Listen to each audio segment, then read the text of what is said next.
How to turn off text messages notification sound on the iPhone 16 series. First, let's return back to the home screen by swiping up at the bottom of the screen. Now from the home screen, tap on Settings. Then in the Settings page, we scroll down and then tap on Sounds and Haptics. After that, go down and then tap on Text Tone. Now to turn off the text messages notification sound, in the list here you want to select None.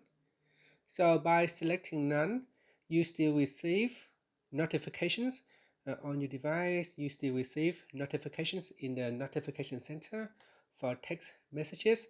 It's just that it won't play any alert sound. Now if you have turn on vibration, then you still receive vibration, but no sound will be played when you receive new text messages. And that's it. After that, you can swipe up to return back to the home screen. Thank you for watching this video.